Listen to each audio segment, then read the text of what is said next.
I think there's going to be a really successful activity, so I wanted to share it with you. It didn't take very long to put it together. I thought I could even speed up the process for you if you wanted to do this by showing you this tutorial.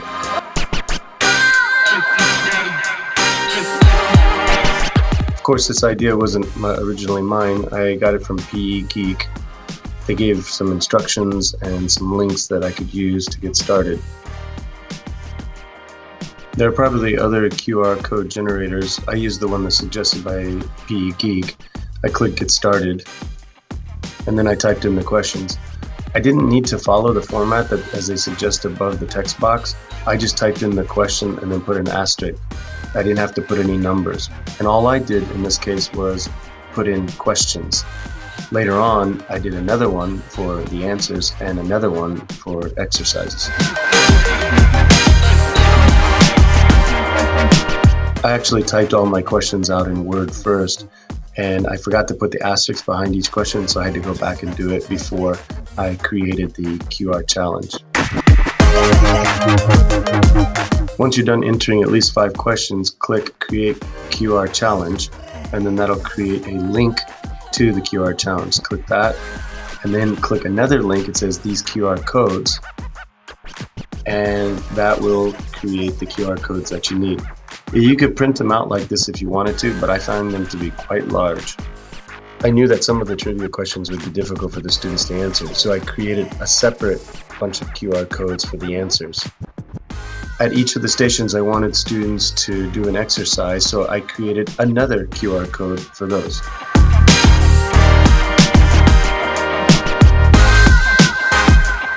As I said before, the QR codes that are generated are quite large, and I wanted them to be small and inconspicuous when they were posted in the community. They're saved as JPEGs. I did 10 for the questions, 10 for the answers, and 10 for the exercises. Then in Word, I inserted those pictures and made them smaller, about 1.5 inches wide.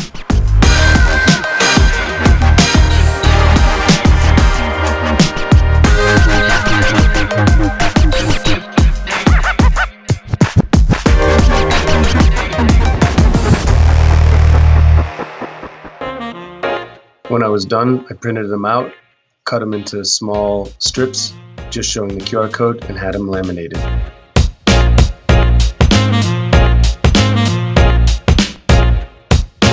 Everyone's probably familiar with how to create a Google form or quiz in this case.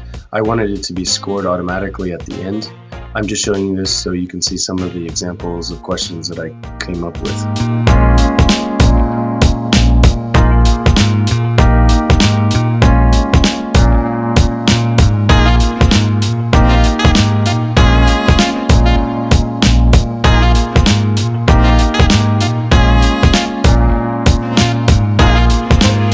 I then opened up Google Earth and launched it.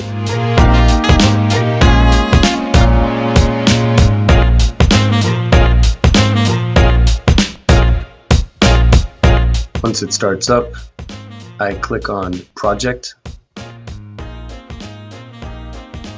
New Project.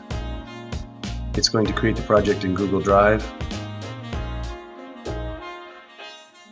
Create a name for your project. You can click New Feature, add Place Mark, zoom in to where you want to place it.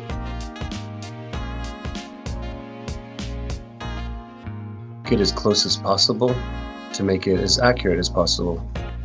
You can give this place mark a name, such as QR code number 1, and click Save.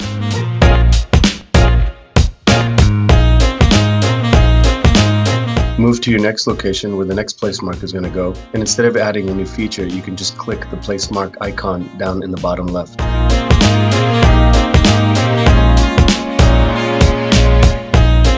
If you need to edit the location of a place mark, you can click the pencil icon in those 2 locations. Once you've done that, you can grab it and move it exactly where you want. When that's complete, hit the back arrow in the top left corner.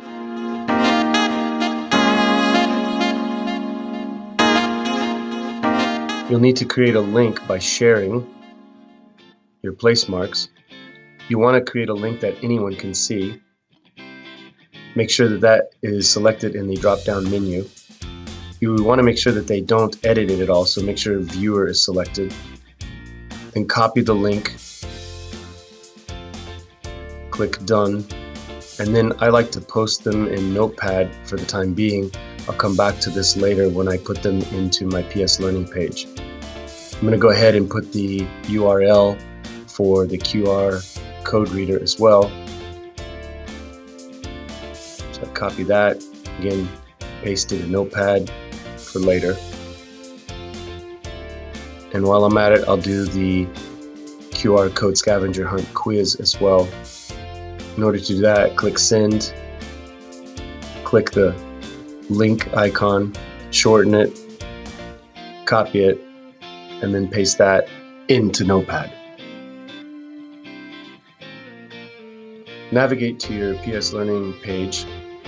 You're going to edit a block, so click the Edit tool. Go back to Notepad. Select the text that you want to show.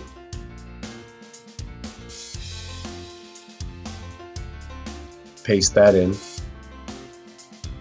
Go back, select the URL that you need. Highlight the text, click Link, and now paste the link in, and it'll make a hyperlink. Continue to do that for the other two links.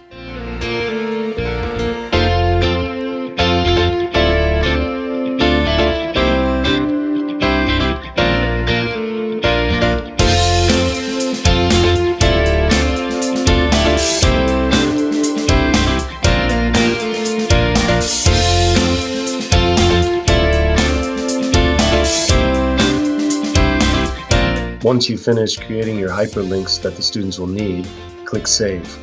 Then test each of your hyperlinks to make sure they actually open what you want them to open.